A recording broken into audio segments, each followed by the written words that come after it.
E aí pessoal, tudo bem? Me chamo Gabriel Sales. Nesse vídeo vou estar mostrando aqui como fazer a parte de upload de documentos, utilizando aqui o pacote SyncLightDB. Bom, no caso, se você não conhece essa aplicação e desenvolveu, tem uma playlist aqui no canal de como configurar o SyncLightDB, o back-end, o seu server no caso, né? E o front-end, o client ali. Então essa aplicação que a gente utilizou aqui, a gente mostra como fazer toda a construção dela e toda a configuração. E bom, a gente tem aqui essa aplicação em .NET MAUI, né, que caso você não tenha visto, ela faz basicamente um CRUD simples de usuários, de notas. E agora nesse vídeo a gente vai estar falando um pouquinho sobre essa quarta tab aqui, que é o de doc, que são basicamente CRUDs ali que você faz, né? E você pode fazer toda a parte de sincronia de enviar os dados, baixar os dados do servidor, enviar os dados para o servidor.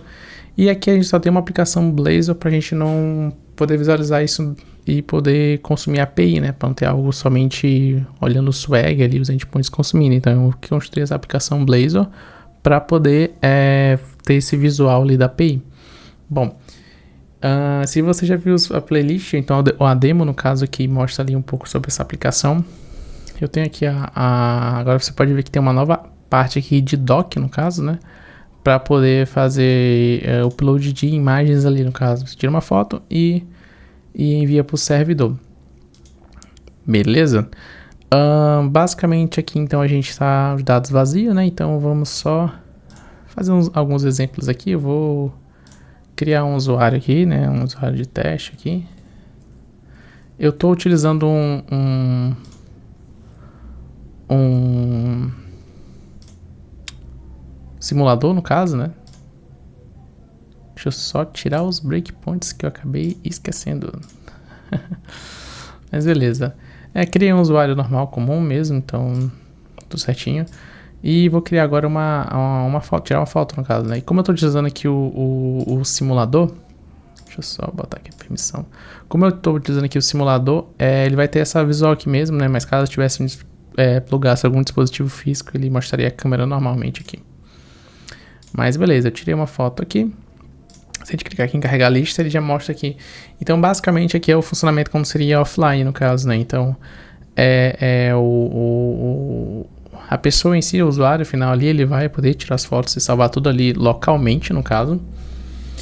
E quando ele puder, ele vai aqui enviar no servidor no caso, né? Então ele vai aqui fazer o envio do servidor desses dados.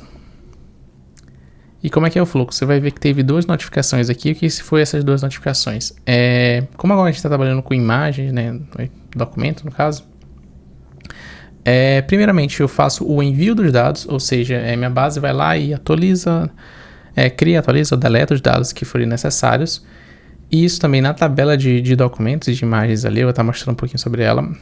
E aí, com os dados criados, eu vou lá e faço uma segunda chamada, né? Eu faço todo o processo de dados. Quando termina esse fluxo de dados, eu vou lá e faço a parte de upload de documentos, de arquivos físicos mesmo, né? Que eu transfiro os arquivos que foi feita a sincronia de dados ali, do dispositivo para o servidor. Então, eu fiz essa separação porque às vezes dependendo da transação que você tem ali de dados, imagens, se você fizer tudo num fluxo só, pode ter perda de dados, ou então às vezes uma imagem é muito grande e aí você quebra os dados ali que estava enviando. Então eu preferi mostrar um exemplo aqui que separa esses conceitos, beleza? Então vamos só aqui na tela de usuários. E como vocês podem ver, o meu teste 10 já está aqui e minha imagem também. Eu acabei não criando outra página, né? Para ser mais rápido, mas eu carreguei logo aqui embaixo também a imagem que eu fiz aqui do upload, no caso do meu dispositivo que eu tirei do meu tablet, né? E eu vou estar mostrando bem rapidamente aqui sobre o código, no caso, né? Vamos só fechar aqui. O back-end, a aplicação Blazor não tem muito o que mostrar, é só uma aplicação consumindo uma API, né? Nada de diferente. Mas vamos aqui primeiramente para o nosso back-end, né? Que é o mais simples no caso. O nosso back-end, a parte de sincronias, o que eu preciso fazer basicamente? Eu só fiz o upload, então eu só configurei o push aqui, então eu só precisei configurar aqui o meu Demby e passar aqui minha collection no caso, né? Obviamente, eu tive que criar aqui minha tabela. Então, você vê que tem aqui minha tabelinha nova aqui de documentos, no caso, né? Então, eu criei uma tabela nova. E isso na parte de sincronia de dados é finalizado, né? Só isso já basta, no caso, e ele já consegue já fazer toda a parte de sincronia do back-end. E agora a parte de upload de documentos físicos. Deixa eu ver aqui em DocUp.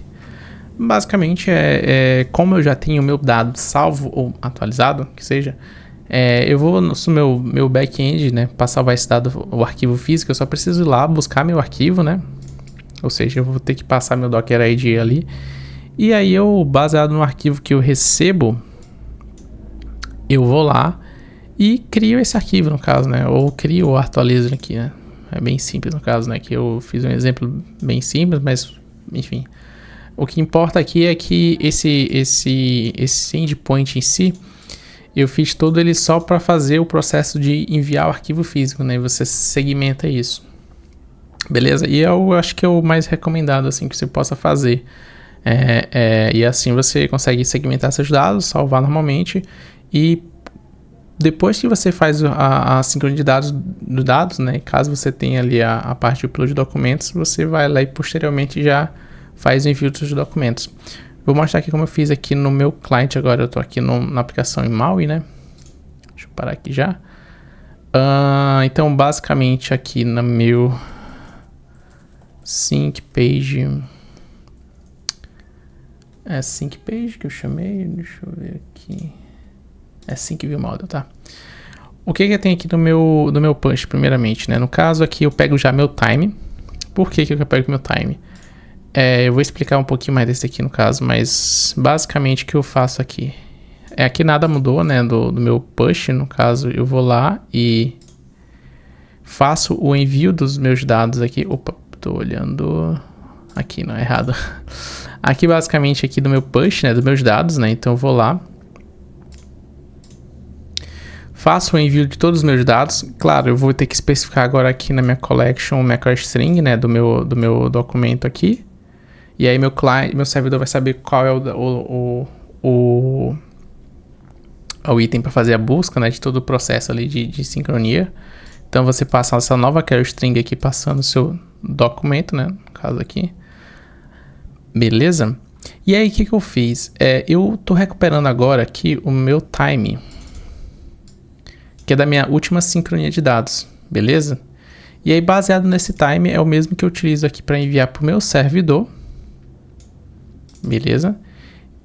E para carregar aqui da minha base local, certo? Então eu tenho esse ponto de dado ali que eu utilizo nesses 3 itens no caso, né? E aí eu só retorno esse mesmo time. Por que eu retorno esse mesmo time? Porque agora, como eu vou recuperar os documentos que foram enviados para a sincronia, eu preciso saber qual foi o time que foi enviado esse dado, né? Então essa mesma data. E aí, como eu já tenho essa mesma data aqui, alocada na memória, eu vou lá, armazenado na variável, na verdade, né? E alocado na memória. E aí eu vou lá e pego essa mesma data, e é o que eu faço nesse mesmo novo método que eu criei aqui no push docs to server, que são para recuperar os arquivos físicos e enviar para a API. Basicamente aqui eu pego as mesmas instâncias, né? Como vocês já viram na configuração lá do Light Database, Synchronizer. E aí aqui basicamente, ao invés de eu fazer só a sincronia de dados, eu chamo aqui meu pull changes result, passando o meu time lá que eu recuperei e fiz todo o processo de sincronia de dados. Aí eu vou ter basicamente o mesmo resultado de dados que eu enviei aqui para o meu servidor aqui no caso. Beleza? Ó, eu vou ter esse mesmo resultado aqui. Só que agora, como eu estou tipando especificamente só meus documentos aqui, eu vou ter só esses dados. E aí com isso, eu já vou ter meu objeto de schema pull result, né? E eu consigo ter ali todos os meus dados que foram criados, meus documentos que foram criados, né? E meus documentos que foram atualizados. E aí basicamente eu agrupo isso em uma só lista de documentos. E cada documento desse eu envio separadamente lá para minha API. Beleza, né? Claro, eu podia me enviar tudo de uma vez também, né? Enviar um iForm com vários documentos também. Mas separadamente fica melhor, que você consegue segmentar ali e tratar eles, no caso, né? Bom, é basicamente isso, no caso, né? E do resto não muda nada ali de configuração. Então eu espero que esse vídeo não tenha ficado muito longo. Espero que auxilie você aí numa parte de upload de documentos, no caso, né? Até mais.